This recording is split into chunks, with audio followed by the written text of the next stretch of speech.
বারবার যে প্রশ্ন উঠছে যে এই যে প্রায় 26,000 মানে 25,753 জনের চাকরি বাতিল হয়েছে, তাদের মধ্যে সবাই তো অযোগ্য নয়, তাদের মধ্যে অনেকেই রয়েছেন যারা যোগ্য প্রার্থী। সেই যোগ্য প্রার্থীদের যে এভাবে চাকরি বাতিল হয়ে গেল, তার দায় কি এড়াতে পারে রাজ্য সরকার, এসএসসি বা পর্ষদ? এই প্রেক্ষাপটে এবার আবার একযোগে সুপ্রিম কোর্টের দ্বারস্থ হলো রাজ্য সরকার, স্কুল সার্ভিস কমিশন ও মধ্যশিক্ষা পর্ষদ। দায়ের করা হলো স্পেশাল লিভ পিটিশন। চাকরিহারাদের একাংশ, আইনজীবীদের একাংশ ও বিরোধীরা বলছেন রাজ্য সরকার ও এসএসসির জন্যই তো আজ যোগ্যদের এই পরিণতি হয়েছে। নিজেদের দোষ ঢাকতে ও কলকাতা হাইকোর্টের উপর দোষ চাপাতেই কি সুপ্রিম কোর্টের দ্বারস্থ হচ্ছেন তারা? উঠছে প্রশ্ন।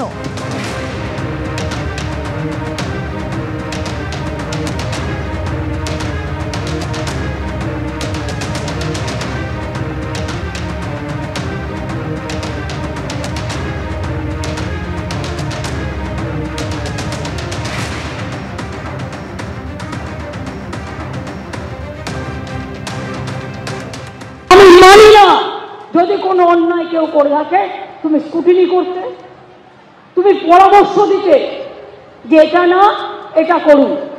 তা না করে এক কথায় 26,000 ছেলে মেয়ে চাকরি খেয়ে নিয়ে, এটা কি মজা? এটা কি মজার মূল্য? যারা যোগ্যতার নিরিখে চাকরি পাওয়ার সমস্ত দক্ষতা থাকা সত্ত্বেও বঞ্চিত হচ্ছে, তারাও কিন্তু প্রতারিত হয়েছে।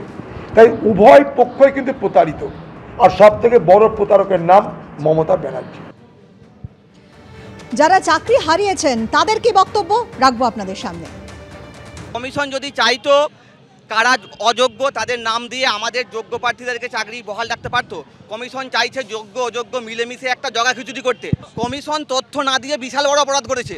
সরকার, পর্ষদ, কমিশন যতটা না চোরেদের হয়ে ব্যস্ত, তার কিছু শতাংশ যোগ্য চাকরি প্রার্থীদের হয়ে আবেদন করেনি। আমাদের এখনো দৃঢ় বিশ্বাস এই কমিশন, এই সরকার, এই পর্ষদ স্টিল নাও অযোগ্য যারা চাকরি প্রার্থীদের তাদের মাথার উপর ছাতাটা ধরে আছে, যার ফলেই আজকে আমাদের এই অবস্থা। এসএসসি কি সেই তথ্য দিয়েছে কোর্টের কাছে যে আমাদের কাছে ওএমআর শিট আছে? এসএসসি একবারও কি কোর্টকে বলেছে যে দেখুন এই প্রার্থীদের কোর্ট আমাদের কাছে এই তথ্য আছে? একবারও এসএসসি কখনো স্ট্যান্ড প্রকাশ করেনি কোর্টের কাছে। তার জন্য কি আমরা বলির পাঠাবো?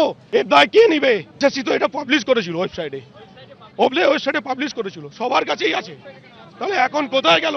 কে ওএমআর দেখায়নি বা কে দোষ করলো, সেটা এসএসসি কি মধ্যশিক্ষা পর্ষদ কি কমিশন সেটা আমরা জানি না, কিন্তু তার দায়টা আমরা কেন নেবো? কেন রাস্তায় এসে বসে থাকবো? আমরা এতদিন ধরে যে চাকরি করছি তার এখন কেন চাকরিটা আমাদের চলে যায়? আমরা তো যোগ্য।